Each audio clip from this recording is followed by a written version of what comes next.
Yeah, yeah, Uh, right, the one right. thing I want to warn all the writers who are watching this, this is just a tip for what it's worth. Don't ever, ever, ever, ever follow Kwame Alexander in a speaking event. You go first. Don't follow him. Do not do that. You good? I'm good, Within man. reason? Yeah, Yeah. All yeah, right. I'm good. Okay. All right. Okay. How about you? You good? I don't know. I think so. Yeah. As far as I can tell. And I want to talk especially about the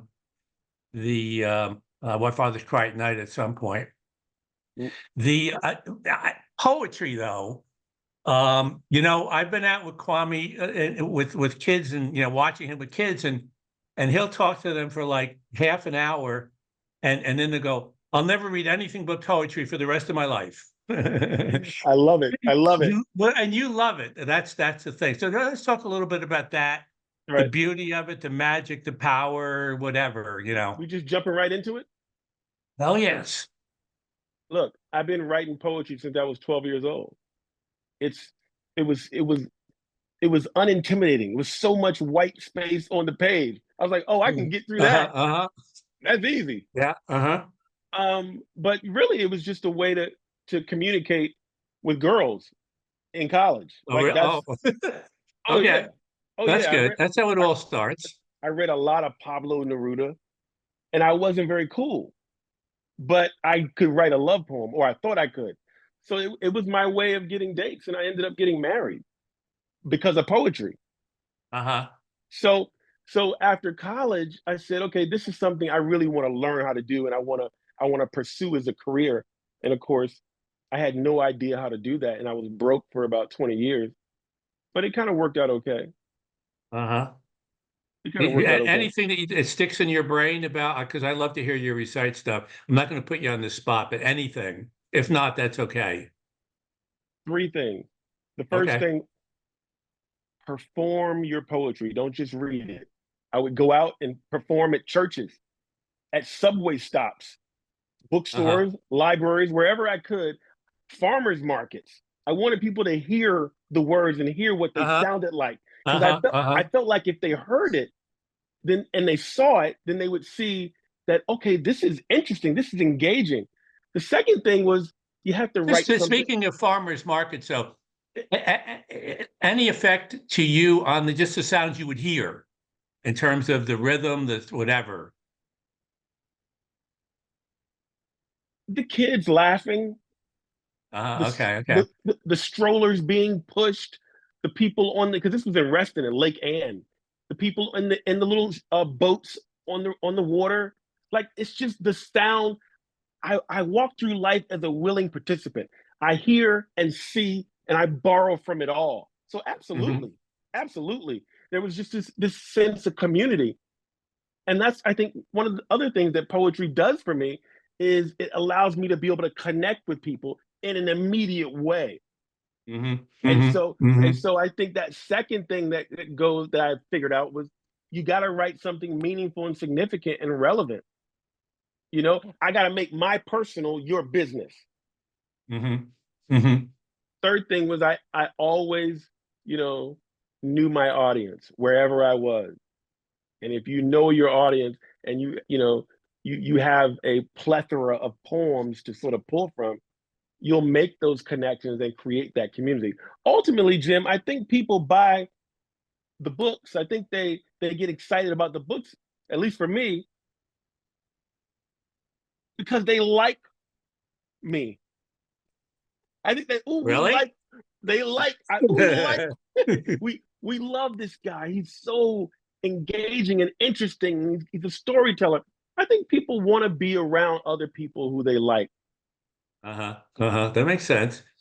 You know, just switching a little bit, the we both know that this publishing thing is a real roller coaster ride, and for both of us early on, it was a messy ride. Your or my first novel, the Thomas Merriman number, was turned down by 31 publishers. It then won an Edgar as the best first mystery, and Crossover, which won a Newbery, that was turned down by a batch too, right?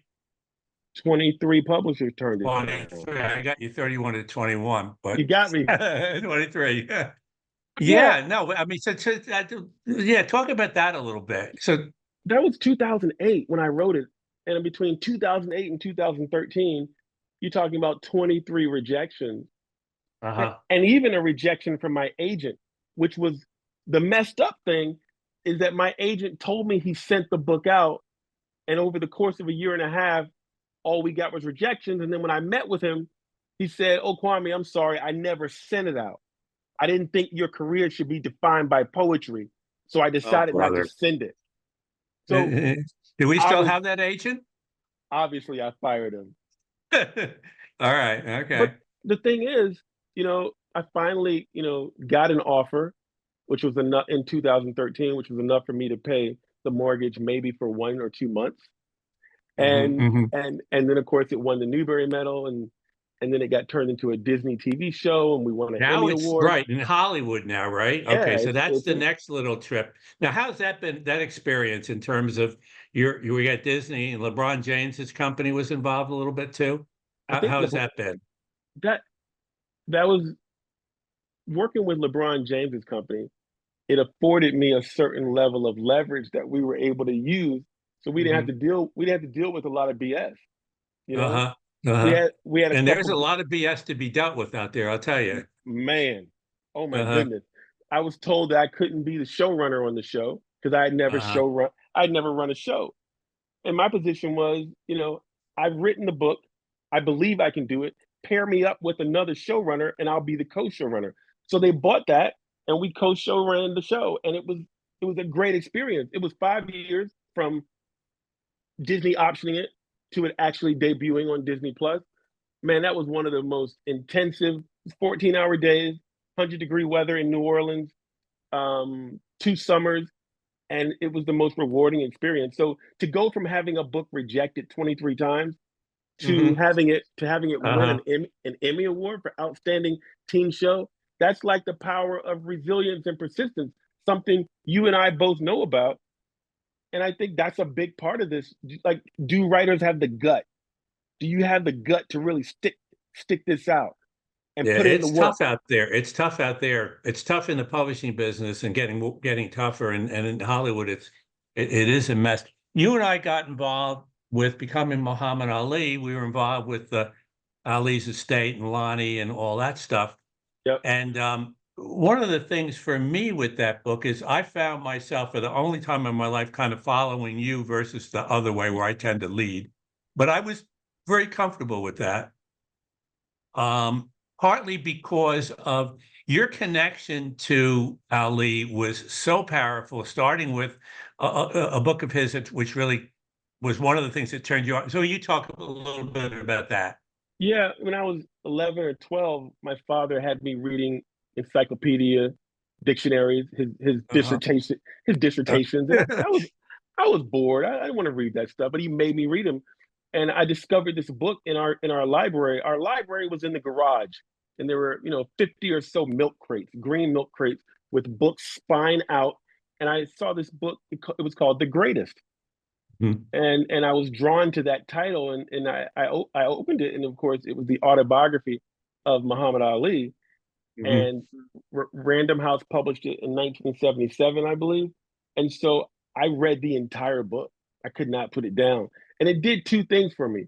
Number one, it introduced me to this, confident, almost arrogant word weaver, super athlete, brilliant human being. And so I got to know him, but also what it did was it showed me that books were cool. It reminded me that, okay, books don't have to be staid and incomprehensible and boring. Mhm. And Mhm. I read all 478 pages of it. And so when you called me and you said, you introduced this idea of us working on this book together, it was like a no-brainer for me. Like I Mhm. knew, I knew that I wanted to be able to tell the story of his childhood, which was something that Mhm. hadn't been done yet. Totally misunderstood too. Yeah. Yeah. Yeah. I love Absolutely. the way that book, you start every book and you hope that they turn out right, and sometimes you do something, but I love the way that turned out, the combination of your poetry and some prose. I thought that was really I thought that the two pieces meshed nicely too. They really Uh, did, which really is a testament to you, man, because you've done this so much. You figured out a way to get us into the rhythm of it, and it worked. I mean, yeah. it was brilliant. Like you couldn't have planned that better. Yeah, even the New York Times gave it a good review, and they never review anything with my name on it. So that was cool. You talk about your dad. My father, as I've told you, he grew up in the Newburgh poorhouse, and his mother was a charwoman there. She, took care of the kitchens and stuff and whatever. And he was a kind of a distant guy. And then your dad was a writer, right? Writer, teacher, writer. Writer, professor, publisher, Baptist minister, I and didn't know that piece. Okay. oh yeah, I was in church every Sunday, you know. Uh-huh. Um, but he was very distant. Like, well, he wasn't very emotive. You know, most men stereotypically are not, but he wasn't that guy. It was all about books and literature and the Hmm. work. I never I never saw him like having fun, Uh-huh, uh-huh, you uh-huh. know? Now you wrote in A Why Father's Cry at Night, which we'll talk about a little bit at some point, but you wrote the heavy weight of fatherhood, and that Yeah. had to do with your dad, right? To Yeah, some man. extent. Yeah. Hmm. Yeah. I mean, he was a wordsmith, but there were times where he would use his words to like knock you out, to cut you Uh-huh, down, you uh-huh. know? Um, I And remember that's how your poetry is too, that kind of language, that which is it's very it does hit you in the face or tunnels you or whatever the heck it is, but it does it. You feel it. You feel the words. You yeah, feel the words. I think I try to do it from a space of of love, of hope, of positivity. But and that comes from my mom. But Uh-huh, uh-huh, my dad was a he was a very serious man, and uh-huh, he didn't tolerate a whole lot of nonsense. And as a kid, that's all you're into is a bunch of craziness and nonsense. So uh-huh. it was just interesting having that dichotomy of a very bookish father who was all about the seriousness of words, and a very kind and loving mother who was all about words as a way to uplift and make you feel good and encouragement. So it was a different kind of encouragement coming from both of them. My father says to this day that had he not made me read the dictionary and the encyclopedia, you know, Uh-huh. would I still be the writer I am today? So Uh-huh. he wants Yeah. royalty payments for that. So hey, Oh, yeah, yeah, yeah. It's interesting. I did a book on Tiger recently, and on some level, his mother was the tough one in oh terms really? of she was the one that was, you go out there and you kill it. You kill. If you're going into the fourth day up 9 strokes, I want you to win by 16. She Wow. was the real I don't mean that in a bad way, but it Right. was an interesting thing, and his father wasn't quite that way. So you go off to school, Virginia Tech. You studied biochemistry. Were you going to become a doctor? What was your notion there? I was gonna be a pediatrician, and Uh-huh. Okay. then I discovered organic chemistry, and I was like, okay, this may not be my future. Well, let's talk about that a little bit, just in terms of medical schools and stuff Uh, like that. And is that right? That seems to me to be wrong. You got a smart, empathetic guy here, and we're not gonna let him or her in there because I don't know, they can't do a certain math course, which really doesn't matter that much in terms of being that seems kind of messed up to me. well, the messed up part was, I mean, I got a C in organic chemistry, so it wasn't like I failed it. But what I realized, what I didn't realize, is that I did not need to major in biochemistry in order to go to med school.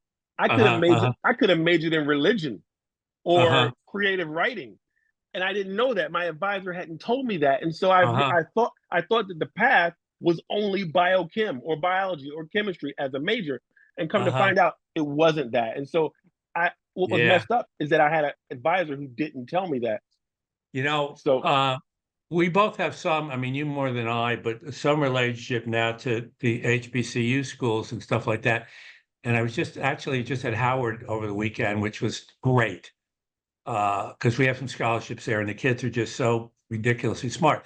But one of the statistics, which I think it's both cool and a tragedy, 60% of the Black doctors in this country come from HBCUs.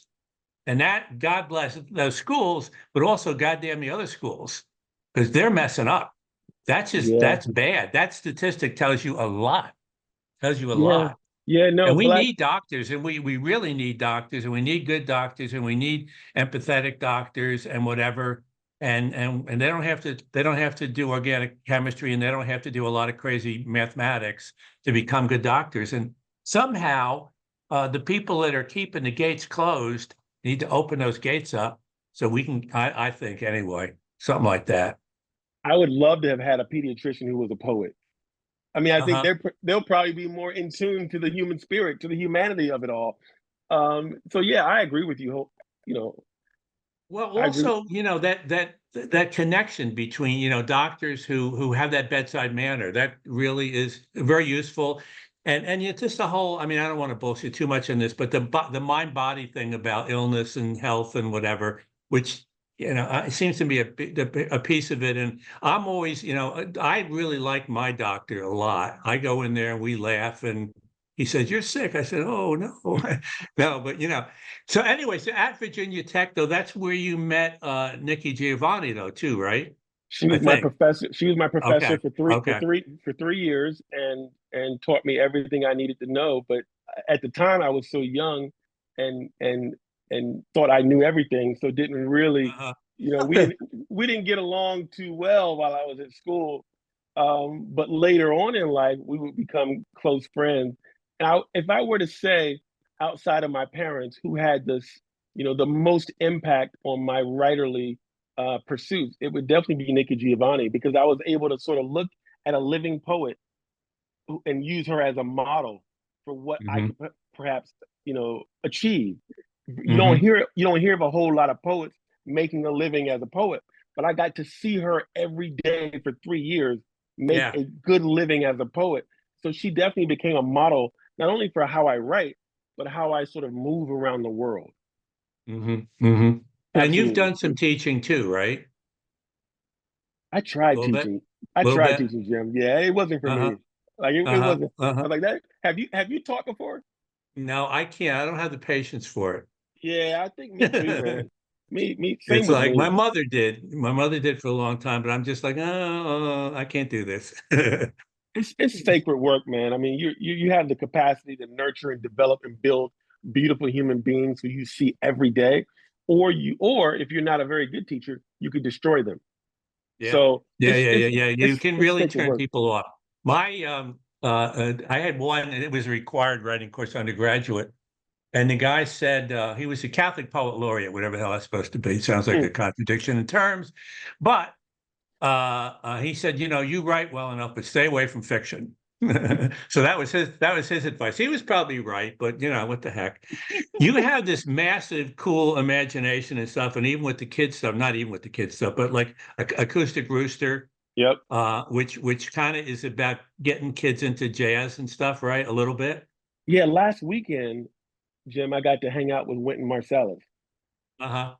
Oh my God, this cat is so cool. And I gave him a copy of Acoustic Rooster, which is about to become a PBS cartoon. And the whole Uh-huh. idea around it is to introduce kids to jazz music, to Yeah. the instruments, to this idea that Wynton talks about, that jazz is a great metaphor for democracy, Jim, in that you got your sax, your horns, your drums, your keys, your vocalists. Everybody has to be able to play together. And at any given Mhm. time, someone's going to be out front soloing, and the other folks are going to step back and allow them to do their thing. What a great No, I think metaphor. that, yeah, I think that's totally right. Totally right. Yeah, yeah. Because it's not what you expect the other, which is good. And it shouldn't be, because when you put those things together, I mean, yes, you can other kinds of music and they'll make it all work in a way that's a little bit more familiar for people. Yep. Right. But that's not how democracy works, really. It shouldn't be anyway, if we could open up. I love this. I tell you what, I'm not going to get political, but in listening to the Democratic convention, and there was some emotional stuff, but I stayed dry-eyed. But I did cry twice during Kamala's thing, and it all had to do with her talking about unity. Mm. And I hope that we can inch toward that a little bit, because that's how we get saved. Some of it. Just move it in that direction a bit. And another one of your kids' books that I love the notion of the two frogs. One kid's a reader and the other one's a surfer, which I love that stuff. And then now getting off of the undefeated. Now you have another thing going in Hollywood now too, right? Is it undefeated, or which is the one? No, it's the Acoustic Rooster, the cartoon. Oh, okay, Yeah, okay. Don't yeah. you have one of the adult books though that they're developing? I'm sort of in the process of creating a one-man show based on the memoir Why Fathers Cry. Oh, okay, So okay, okay. I am working on that. Well, tell us about why the fathers cry, and because Yep. that really, we're both dads, obviously, and we go through what we go through. But let's talk a little bit about that in terms of why you wanted to write that, and you wrote it to your daughters, right? I I thought I was think. I thought I was writing Like, it to my daughter. It okay. turns out I was writing it to my mother who had passed away in Mhm. 2017. So I thought I was writing as a father when in reality I'm writing as a son, trying to understand and reconcile and deal with all the ways I've sort of succeeded and failed at love. Mhm, mhm, One of mhm. the hardest books I've ever written, and it really allowed me to examine how I move as a father, as a son, as a friend, as a lover, as just trying to figure all that out. So it was really probably the toughest thing I've ever written. Would you say the same thing about your memoir? No, no, no, no, no. It was just joy from the beginning to the end, and it was during COVID. I didn't have anything better to do. I just started writing down stories. Wow. And it wasn't the one little thing I write about a page about my hometown Newburgh and all the historical horseshit. And I say, if you're looking for that kind of stuff, it's not here. I mean, it really feels like one of those books from one of those nonfiction things, which you can't read because there's a lot of information you don't care about. So it's just story after story after story. Like I mentioned, like with my dad and growing up, the way he grew up, and he was going off to war, and it's in the book, but and he got this call from this guy, and the guy said, just stick with me for a little bit. My name is George Hazelton. I live in Port Jervis, which is about 25 miles away from where we were in Newburgh. And he said, I'm about to go off to the war. And last night, my parents, after dinner, they took me down to the living room and they said, George, we love you so much. And you're going off to war. So we have to tell you that when you were like 1.5, we adopted you and we never Yeah. told you. You thought you were. And then over the phone, this guy said to my father, I'm your brother. And that's how Wow. my father found out that he had a brother. So it's all stories like that, Got stories it. where you go like, okay, this is a cool story. And some of them are goofy, like playing baseball as a kid, but cool stories. So it was, and it gets into different things about my parents are both, alcoholics and whatever. So it gets into stuff, but it just kind of Gotcha. tells it, and but I didn't. It wasn't a. I didn't feel like I was on the psychiatrist thing and like Hey, look. and I don't Hey, look. know. When I was on book tour for it, every night felt like a therapy session. And Uh-huh. Uh-huh. I'm dealing with things like, being separated. Uh-huh. I'm dealing with like my mother's passing. I'm dealing with my oldest daughter who is estranged. And so all these things I'm dealing with in this book. And Yeah. so, it was therapeutic and Mm-hmm. cathartic. And Mm-hmm. I think, my father read it and he said, I read your little memoir, Kwame. Like he was sort of in his feelings. Uh-huh. So, but Mm. it ultimately, Jim, I think it did what it was supposed to do. It helped me sort of, you know, fix some things that were necessary to be fixed. Uh-huh. Uh-huh. Uh-huh. Yeah, but it was hard. Yeah. Well, with shrinks, I did 1 year, and it was good. It was a nice. It was. I liked the guy. We actually we go out to lunch after. I said I've had enough. Well, we go out to lunch about once a month after that. And the one thing I always say to people who go to therapy, stop, don't let them bullshit you. Start right away talking about your mom and your dad. Just get Just into it start that. right there, because no matter what, that's going to be a big piece of it, pretty much for almost everybody. Get right Absolutely. into it. Don't be shy about it. Save yourself some money. Save yourself some, source and whatever stuff like that. But getting back to that book, a poet walks in a bookstore. That's an Mhm. interesting kind of yeah. Tell us a little bit about that, because I really like that poem. I was writing a lot of love poems. Most of the poems I wrote, at the beginning of my career were love poems. That's been my space that I enjoy, and I feel like, you know, I remember walking into this bookstore in Washington D.C. and asking the bookstore manager if they would carry my book. And this was a book that I published myself. So this was back in the late 1990s or early 2000s. Hmm. And, Hmm. and I showed her a copy of the book, and it's high quality, beautiful imagery, designed nicely. I paid a lot of money for it. And she said, "Oh, this is love poems. We don't sell love poems here. We only implying we only really sell serious books." And I was Uh-huh. like, Uh-huh. and I just looked at it. I was like, what's more serious than love? It's all Hmm. about relationships and the people you love and people who love you, the people you care about in this world. And she just wouldn't. She's like, we're not selling love poems. I just found it Uh-huh. to be Uh-huh. Uh-huh. a Uh-huh. Yeah, really yeah, yeah, yeah. interesting and ironic statement. Yeah. And Well, it no, never and it it never is. And bookstores need to be doing come in, come in, come in, not stay away, stay away, stay away. And libraries, come in, come in, come in. You're welcome. This phrase, guilty pleasures about books, I don't buy that, man. To me, if you go into a bookstore, period, you put a star in your cheek. If you go into a library, put a star in your thing. If you read a Mhm. book, put a star in your forehead. This is a good thing. It's okay. Whatever it is, it's okay. You just keep reading, and that's a good thing, and that'll help more writers get to write, and yada yada yada. I think. I don't know. And years later, they would end up having all of my books in the store, of course. Uh-huh. So Uh-huh. Uh-huh. they eventually they eventually got around to it. But yeah, it always sort of bothered me. Uh-huh. That Yeah, that no, it is. Yeah. But once again, that thing of like, no, no, no, no, no. Invite them in. It's good. This is, you want to read John Grisham. Cool. That's great. You want Patterson, whatever the heck it is. That's okay. That's fine. We can we don't look down on that stuff. right, right, yeah. I Or got kid stuff that, I'm sure you know all too well now. It's getting harder and harder and harder to get kids books into stores. oh my gosh, yeah. Yeah. I mean, in the It's a same thing, mess. yeah. I That mean, and whether that's happened the last 3 or 4 years. I mean, and it's really gotten messy, and that's awful.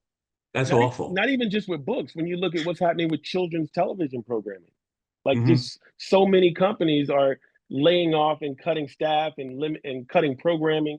It's Yeah, there's something happening in this world that isn't it doesn't seem like it's going in the right direction when it comes to entertainment in particular. yeah. Education. Yeah, The kids just want to watch the big, the multi-million dollar Deadpool. I can watch Deadpool. Well, you're 7 years old. Hold on here. Yeah, I can watch it. I can curse. Watch this. Nothing against Deadpool, but I mean, right, but that right. seems to be what they do. And then, and I don't know. It's a crazy thing. But and book banning and all that stuff, which I have you been banned yet? I have. Yeah, I've me been too. banned. I was banned. Yahoo. I was banned in a place in Texas, Yeah. and my friend said, "Well, how do you feel about it?"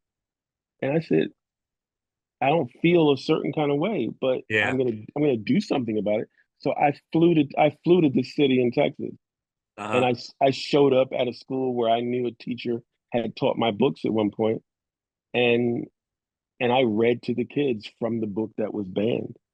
Like Uh-huh. I feel like there I can actually understand how some of these parents feel because I didn't necessarily want my 12-year-old watching Yeah. Bridgerton. Like Yeah. I get it. I'm just not going to tell you your kid can't watch Bridgerton. That's exactly where I'm at on it. You take care of your house, I'll take care of my house. No, That's I it. don't want a stranger telling my family what they should and shouldn't read. Just you take care of your own stuff, and that's okay. Right. You should take care of your own. You have your own deal, whatever it is, and but stay out of mine. I didn't have to go to Texas because it was close in Florida, but I went up into a couple of the meetings there Did you? and sat in, and you just go, come on, this is crazy. I mean, they banned maximum ride in a couple of counties. I'm going, what? What did maximum ride never hurt you? And it was one woman in one county. She just went in and she said, this is inappropriate. And she hadn't read it. And you go, what are you talking about? If you read it and you tell me why, okay, because what? Because the kids can fly? I don't know what's wrong there. What Right. tell me, what is it? What's going on here? Or and even worse if they think they can figure out a way. But it's just yeah, it's crazy. Yeah, it's That, absurd. It's absurd. We're doing a banned books town hall meeting to have some conversations and discussions around it. But I just think people are generally just afraid. And I yeah. get it. As a And parent, some people, yeah, our goal is to protect our kids. I get it. But yeah, don't try to protect my kid for me. Like I know yeah. what's best for my kid. Yeah, and don't be beating up the booksellers and the librarians either. That they get a tough enough job. And the teachers. I mean, there's just so many. Listen to the left, listen to the right, listen to the Yeah. parents, listen to the kids. I mean, that's just that job, and that's an important job. And a lot of people go, I don't know if I want to do that. That's become a really, really tough job. We Crazy. should be instead of banning books, we should be talking about banning guns. Is my Uh-huh, feeling. uh-huh, So, uh-huh. And no, I'm there. I'm there. Especially you that, know, I could honestly I'd ban them all, but in particular these what machine guns. I'm sorry, I don't oh, know. Yeah, I mean what? How? Why? What are right, we? right. You gonna shooting? You're gonna shoot your dinner with a machine gun? I don't think so. That's a bad idea. I'm telling you. You can pick all that. At any rate, well, look, this is great. Anything that we missed? Probably, but what's next for you? Oh, you got your trilogy, Black Star Yeah, coming, yeah. right? Yeah. Black Star comes out September 24th, and that's book two. I'm writing book three, and Uh-huh. so book one takes place in 1860. Book two takes place in 1920. I'm thinking, Jim, about book three, like really taking a serious time leap and going in the future. Uh-huh. Uh-huh. Uh-huh. Uh-huh. Yeah. Well, yeah, yeah. So I will see if I can pull it off. All right. You can pull it off.